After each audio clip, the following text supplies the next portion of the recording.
কথা বলি, বলি নাকি? আচ্ছা, এখানে এমন কোন জন আছে আমাকে একটু তার বাড়ি নিয়ে যাবে? আছে? একটু হাত তুলুন না দয়া করে। ও ভাই, তো অনেক জন্ম কেটে যাবে এত লোকের বাড়িতে যেতে গেলে। তাই স্বয়ং ভগবান এই যে ভক্ত কষ্ট করছে, তো ভক্তকে কৃপা করার জন্য স্বয়ং ভগবান ছদ্মবেশ ধারণ করে একটি যুবকের রূপ ধারণ করে ভগবান সেই ত্রিলোচনের বাড়ি যাচ্ছে। যেতে যেতে যার সঙ্গে দেখা হচ্ছে তাকে বলছে, আমাকে একটা কাজ দেবে? আপনার বাড়িতে কোনো কাজ, যে কোনো কাজ। এমনি বাড়িতে ছেলে মেয়ে বউ নিয়ে পেট চালাতে পারি না, আবার তোমার মতো যুবক, ওদিকে যাও, ওদিকে যাও। ভগবান বলে, আমি এত কৃপা করে এত মানুষকে দিচ্ছি, তবু অতিথি দেখলে লোক কেন জ্বালায় পড়ে যায়? অতিথি যে নারায়ণেরা, দেখুন তো কত সুন্দর কথা। স্বয়ং ভগবানকে বলে, যা এদিক থেকে যা। ভগবান বলে, আমি কিন্তু চলেই যাচ্ছি, তোর বেটা দুঃখ কোনোদিন যাবে। তুই বেটা এইটুকু বুঝলি না, হরি ভজন কর আর না কর, অন্তত অতিথিকে কোনোদিন না বলিস না। ঠিক আছে রাধা মাধব কি? আচ্ছা, আপনারা অন্তত একটা বাড়ির নাম বলে দেন, কার বাড়িতে গেলে আমি একটা কাজ পাবো? বলে, ওই যে ত্রিলোচন, দুর্ভাগা, ওই হরি নাম করে, মাঝে মধ্যে ভিক্ষায় যায় দেখি। তো তুমি ওর বাড়িতে চলে যাও, তোমার কোনো অভাব হবে না, খেতেও পাবে, জায়গাও পাবে। ভগবান বলে, ওই বাড়িতেই তো যাচ্ছি, যাব বলেই তো কাজল করে দে।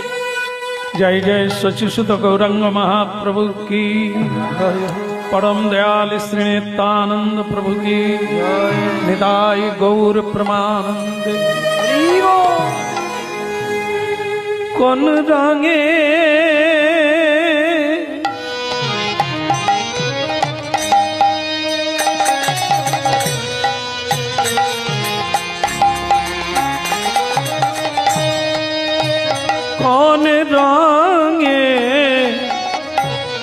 কোন রঙে রাঙাবো বলো বসন আমার, মন শুধু তোমার যে যায়। কোন রঙে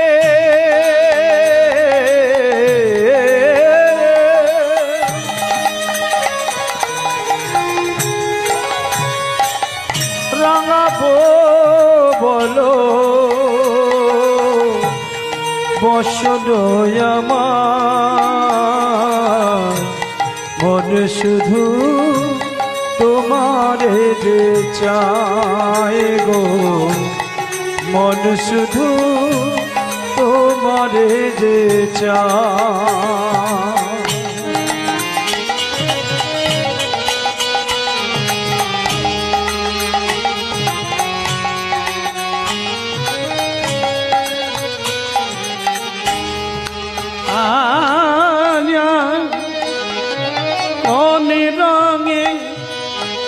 রাঙাব বলো বসন আমার, মন শুধু তোমার যে চায়। আমার মন শুধু তোমার যে চায়। বলো কোন রঙে রাঙাবো বলো বসন আমার, মন শুধু তোমারে যে চায় গো, মন শুধু তোমারে যে চায়। লাল না রাঙাবো আমি, নীলি না রাঙাবো, মন শুধু তোমার যে চায়।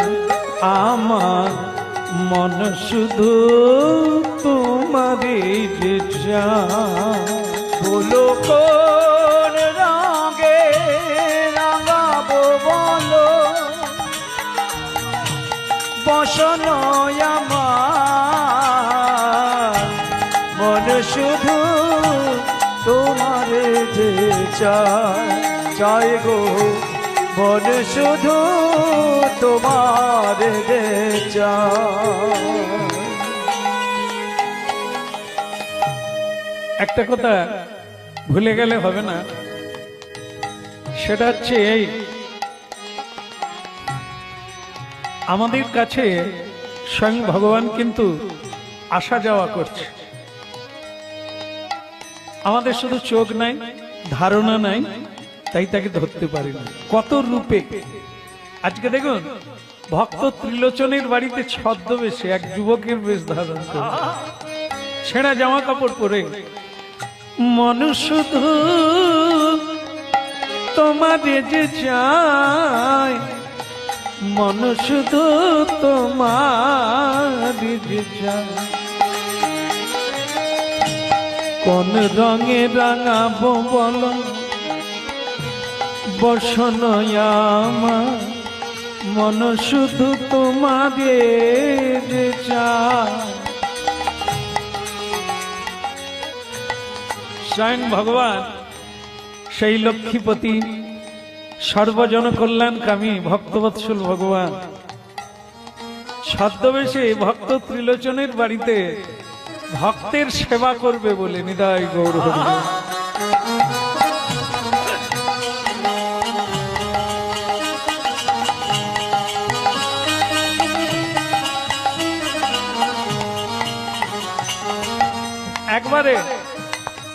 একেবারে সত্য, তুমি যদি সত্যের পথে থাকো, স্বয়ং দেবতারাও এসে তোমার সেবা কাজ করে দিয়ে যাবে। স্বয়ং দেবতাগণ তোমার সেবা কাজ করে দিয়ে চলে যাবে, তোমাকে সাহায্য করবে, তোমার সঙ্গে থাকবে, তুমি যদি সত্যের পথে থাকো।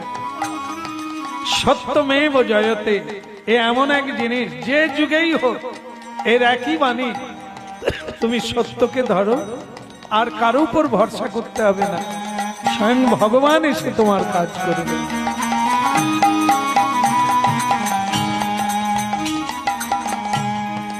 স্বয়ং ভগবান এসে বললেন, বাড়িতে কে আছে? স্বয়ং ত্রিলোচন প্রভু বেরিয়ে এলেন, জয় নিতাই।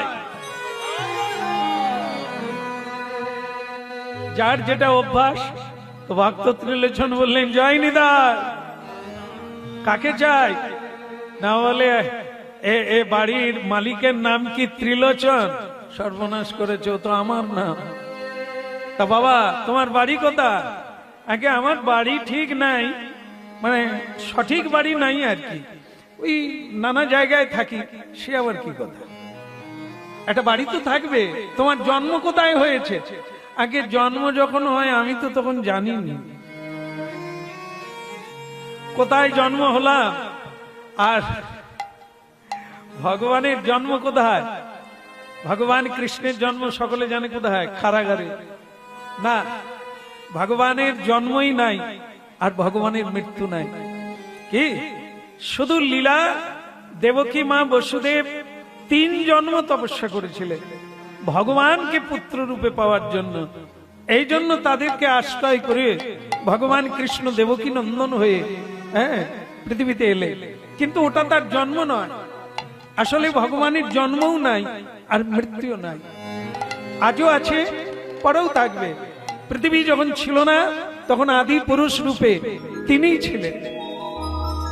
এই জন্য ভগবানের জন্ম নাই আর মৃত্যু। এই জন্য তিনি বলছেন, আসলে আমার জন্ম কোথায় হয়েছিল আমি জানি না। তা বলে, তুমি তাহলে ঘুরছো কেন রাস্তায়? ভগবান বলে, পেটের জ্বালা বড় জ্বালা, একটা কোথাও যদি কাজ পাই তাহলে সেখানে কাজ করতাম আর এক মুঠো খেয়ে বাঁচতাম। ও বাবা, তুমি কাজের লোক? বলে, তবে আর কি বলি, একটা কাজ পাচ্ছি না, শুধু রাস্তায় রাস্তায় ঘুরে বেড়াচ্ছি। তো মানে ত্রিলোচন প্রভু মনে করলেন যে আমি একটা লোক পাই না, বিয়ে করেও বউ নাই। বউ হয় পাড়ায় পাড়ায় গল্প করছে, আর না হলে কোথাও চলে গেছে আত্মীয় বাড়ি, স্বজন বাড়ি, আর আমার ঠাকুর সেবা করার লোক নাই। বাড়িতে ভক্ত বৈষ্ণব এসে গেলে আমি সেবা করতে পারি না।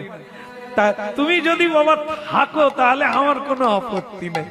তুমি থাকবে বলে থাকবেন কি বলেন, আমি তো জায়গা খুঁজছি। হ্যাঁ, তো তখন ত্রিলোচন বলে আমার এত ভালো লাগছে তোমার, তা বাবা তোমার নামটা কি, তোমাকে কি নামে ডাকবো? ভগবান বলে এটাই তো গন্ডগোলের ব্যাপার। আসলে ওই অষ্টতর শতনামে কটা নাম আছে? 100। ও তো সামান্য ব্যাপার, আমার নাম তো অনন্ত, মানে গুণে শেষ করা যাবে না। এই জন্য অনন্ত রাখিল নাম। বাবা আপনারাও তো সেই রকম সব জানেন তো।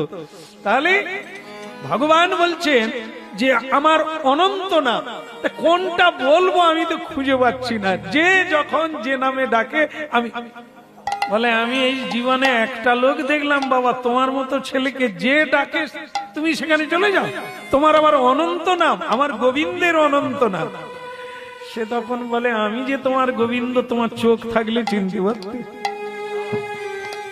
তা যাকে এখন আমার নাম জিজ্ঞাসা করছেন, আমার একটা নাম সবচাইতে বেশি প্রচলিত, সেটাই আপনাকে বলি, যে নামে বেশিরভাগ লোক ডাকে। নাম আমার হয় অন্তর্যামী। নিতাই গৌর হরি বল। হয় অন্তর্যামী।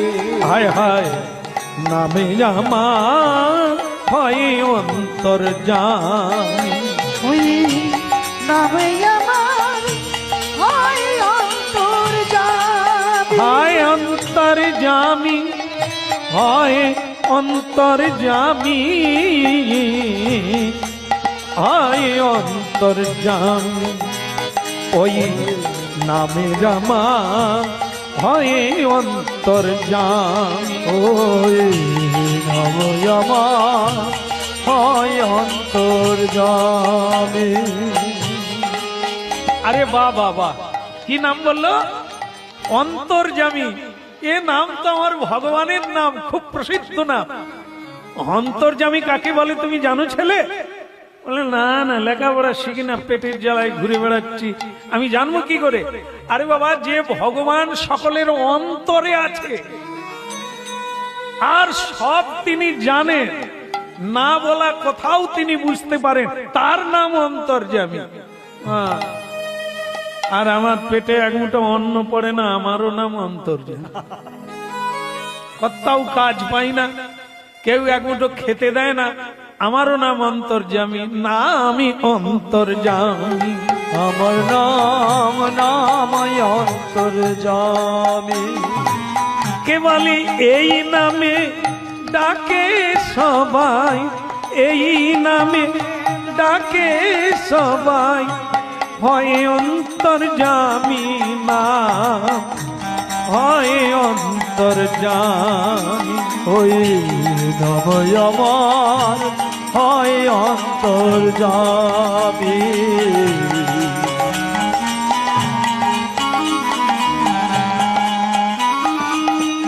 বাহ বাহ বাহ, তোমাকে দেখেও আমার ভালো লেগেছে, আর তোমার নাম শুনে আমার আরো ভালো লাগছে। তো তোমার নাম অন্তর্যামী, তোমাকে ডাকলেই আমার ভগবানকে মনে পড়ে যাবে। হ্যাঁ, বলে রাধা মাধব কি। তাহলে তুমি আজ থেকে আমার বাড়িতে থাকো। আর তুমি কাজ টাজ কি জানো? যা বলবে, যা বলবে। সে কি কথা? তোমার কোন একটা স্পেশাল কাজটা বল না? কোনটাই স্পেশাল না, যেটাই বলবেন সেটাই করব। আসলে ব্যাপারটা কি জানেন, কোথাও কাজ পাইনি, কেউ আমাকে কাজ দেয়নি। তো এই জন্য আপনি যা বলবেন তাই করব। বলে তাহলে তুমি ঝাড়ু দিতে পারবে? বলে ওইটা আমি ভালো পারি, ঝেড়ে পরিষ্কার করে দেবে, কোনো ময়লা থাকবে না, ঝকঝক চকচক করবে। আমি যার ভিতরে ঢুকে যাব তার ভিতরে আলো জ্বলবে, কোনো অন্ধকার থাকবে না। বাহ বাহ বাহ। আচ্ছা তুমি রান্না বান্না জানো? বলে আমি রান্না করলে কেউ খেতেই পারবে না, আমি খুব ভালো রান্না জানি। বলে বাবা তুমি রান্না করবে, লোক খেতে পারবে না, তুমি আবার ভালো রান্না জানো? বলে তো শুধু একবার দেখেন না আমি কি রান্না করি। আমি বলছি যে খেতে পারবেনি মানে ওইটা না, খেয়ে শেষ করতে পারবেন। আমি রান্না করলে এত লোক খেয়ে যাবে তবু শেষ হবে। ও আমি ভাবছি এমন নুন দিয়ে রান্না করবে যে কেউ মুখে দিতে পারবে। ভালো হলো, তোমাকে পেয়ে আমার ভালো লাগলো। তাহলে তুমি থেকে যাবে, হ্যাঁ, ওই আমাদের মাচা ঘরের পাশে তুমি থাকবে, সব ঠিক থাকলো, তাহলে তুমি কাজে লেগে। দাঁড়াও দাঁড়াও, কাজে পরে লাগবে গো, আসল কথাটাই জিজ্ঞাসা করা হয়। বলে বলুন চাকরিটা যেন থাকে, একটু ভেবে বলবে। বলে বাপ মায়না কত লাগবে?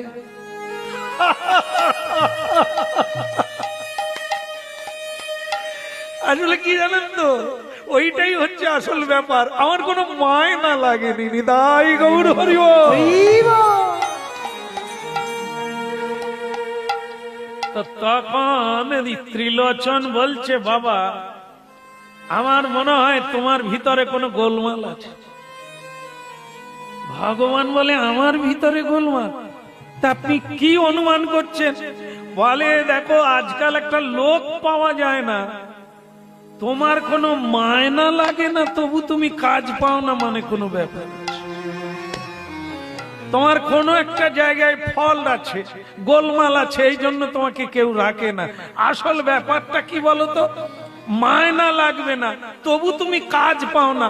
লোককে মায়না দিয়ে পাওয়া যায় না, আর তুমি মায়না নাও না তোমাকে কেউ নেয় না। ভগবান বলে আমার কন্ডিশন একটাই খারাপ, সেটা আপনিও মানবেন কিনা জানি না। তা বাবা কান্নাকাটি করার দরকার নেই, তুমি খুলে বলো না কি কন্ডিশন। কন্ডিশন অন্য কিছু নয়, যতটা খাবো ততটা দিতে হবে। শুধু খাবো, কিচ্ছু চাই না, মায়না লাগবে না, কিচ্ছু লাগবে, শুধু যতটা খাবো। ও বুঝতে পেরেছেন, যেটা বলছে ওইটা আটকাইতে পারবে? আরে বাবা তার পেটে তো 7টা সমুদ্র আছে, ক ঝুড়ি লুচি ভাজবি মা? হ্যাঁ, কমন অন্ন ফুটাবি, ও তো লিয়ায় লিয়ায় শব্দ করবে। পুরী ধামে কি কম খাচ্ছে মা? যে যারা বয় গো মা অন্ন এরকম ভারে করে বেঁকে গেছে, কমর টমর বয়ে বয়ে, অন্ন বইতে পারে না ভারে ভারে, এত খায়। ইনি তো তিনি, এই জন্য মায়না লাগে না, শুধু খাবে, তাই কেউ দিতে পারেনি।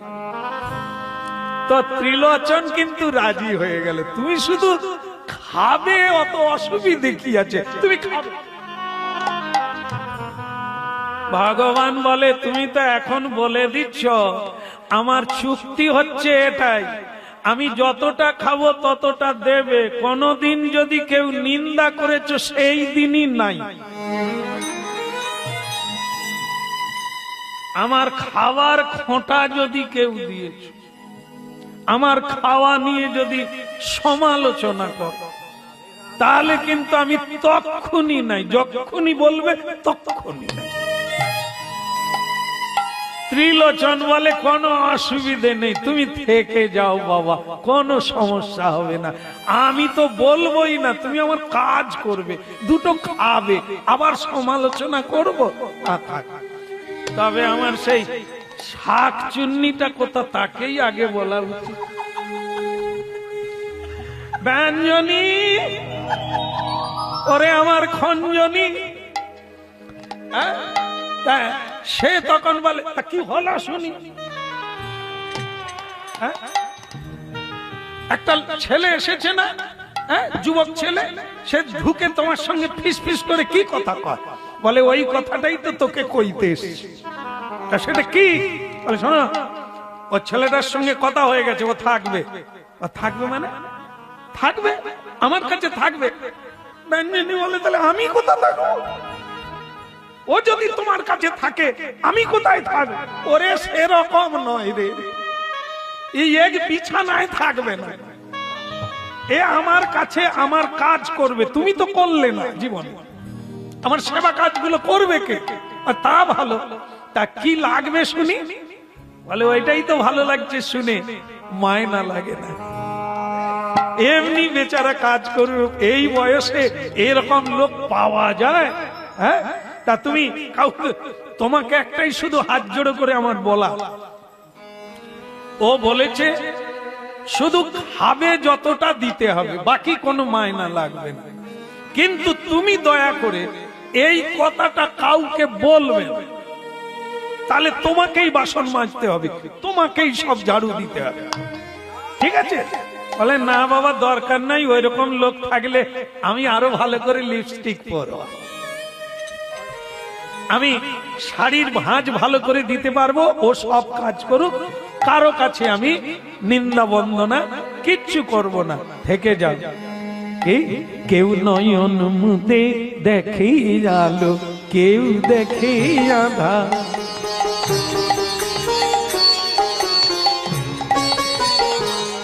কেউ নয়ন মুদে দেখে আলো, কেউ দেখে আঁধার,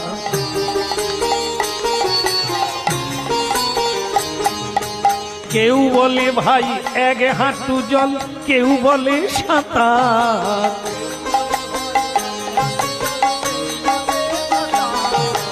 কেউ বলে ভাই এক হাঁটু জল, কেউ বলে সাঁতার, নয়ন মুদে দেখে আলো, কেউ দেখে আঁধার,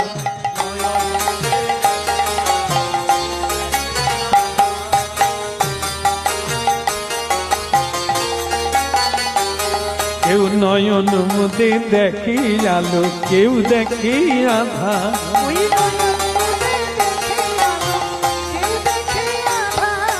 কেউ বলে ভাই এক হাঁটু জল, কেউ বলে সাঁতার,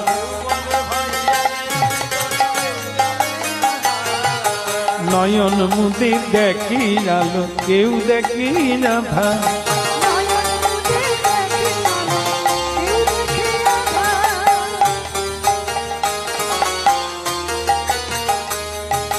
কেউ বলে ভাই দেখে গেলাম, কেউ বলে ভাই দেখে মরলাম,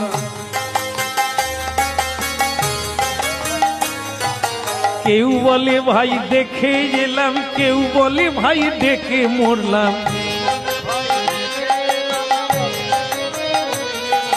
কোন শাস্ত্রে কি যে লেখা তত্ত্ব পাওয়া ভার, কেউ বলে কেউ দেখে আঁধার, কেউ নয়ন মুদে দেখে আলো, কেউ দেখে আঁধার,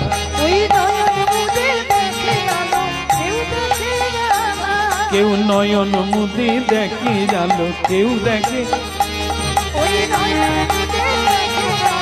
হরি বল।